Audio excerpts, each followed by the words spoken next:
the education sector, with brothers actually on security, the state of insecurity and how to protect school children from abductions. We have with us an educationist, Irene Uba.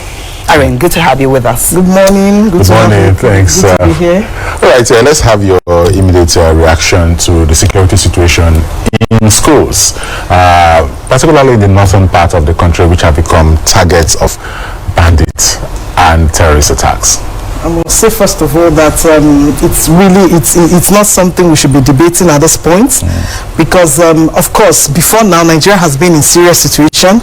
We have the highest number of out-of-school children in the world, like you know, over 13 million children. We have the highest number of child brides in Nigeria. About 22 million girls get married before their 18th birthday.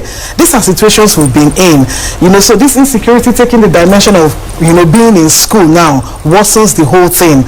And then of course we're talking about the COVID. We're just coming out of COVID. Mind you, schools were one of the last sectors to be opened. So we had children staying at home for 8 months. And then coming back to school, some students didn't come back to school. And then also, even the ones that came back to school, of course, you're seeing the abysmal failure in JAMB recently. You know, and these are all the things, you know, attributed to staying at home. And then now you're having insecurity being added to it in a worrisome dimension, because this is becoming like almost every 2 weeks, you know. So it's really appalling. So for you, it's like the education sector is just practically under attack from every sector, from every area that you can think of. Health through COVID, and then insecurity out of school. Children also talked about, you know, girls who get married before their 18th birthday. This is indeed a lot. But the focus of our attention is really, you know, the abduction of children from schools. This has been going on now for a long time, and rightly so.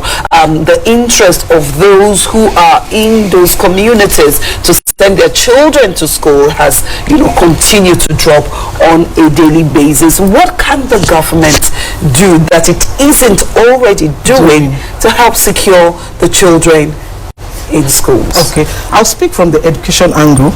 You know, if you look at the northern region, the Northwest now, which is the major place that is being attacked, already you have the issues of, you know, enrollment rate being low. Right now, data is showing that 23%, you know, drop in enrollment rate. Now, what can they do? As an educationist, I don't believe that education should stop. Learning shouldn't stop, even if schools are closed. Right now, you know, we hear the states are shutting down schools. It's a good measure because first you need to protect the children, but it goes beyond shutting down of schools. Schools can be shut, but education, learning shouldn't stop. Now, so what do? Education is an emergency right now.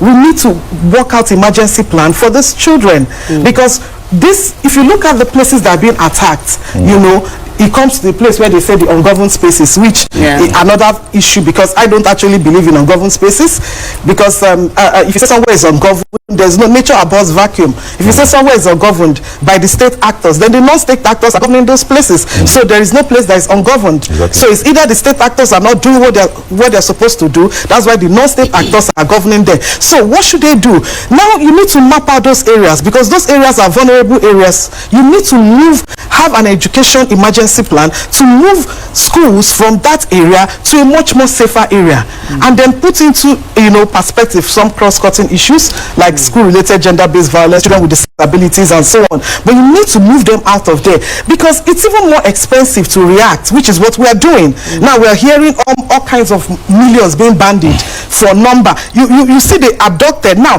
when they are making release, they are releasing in batches. Is that not telling you something? It's like you're doing a bargaining thing. You're selling, you know. So it's more expensive. So if we cannot have education, you know, in the conventional centers, talking about the schools, then the alternative will be digital.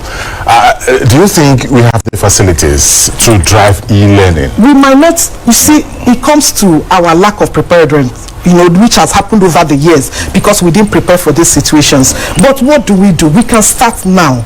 You know, there are already people are making apps. Just yesterday, someone launched an app for girls. I don't know how long it took them. Tablets are there to give these children. My point is, learning should never stop. That is what happened. You see, right now, this last jam now, we saw abysmal. WAEC has been hovering between 40 to something %. You're going to see worse, because these children are sitting down at home. for safety reasons, which is good, but they are not learning. Can we have some digital solutions to this? We have companies in Nigeria who are deploying digital solutions. While we're at it, let's also start making arrangements for, because even if you say digital, there are certain things that because of our states of not being prepared, they can't even learn digital. Let's take for instance the children who are going to write WAEC now. Now NECO is being written. My question is, those children are home, are they writing NECO? It just means they are not writing it. You know, WAEC is going to come up by September, October. What happens to those children? There's no way WAEC is going to stop the examination. Is WAEC adopting a digital mode of... We haven't heard of that. So there's no way they will say because of certain states we are not writing this exam. So what should be done? There should be some emergency centers where this, in a safe place where these children can be set up immediately. These children can go and write their WAEC there. Why? But just like you said, they have not been prepared for those examinations. Unfortunately, they are prepared for the examinations because they've been in school. No, I'm saying for those who have not been in school. For those who have not been in school, are they prepared for the examination? The unfortunate truth is that the insecurity situation in the country isn't new. It's not new. We've been dealing with this for over a decade. That's what I mean.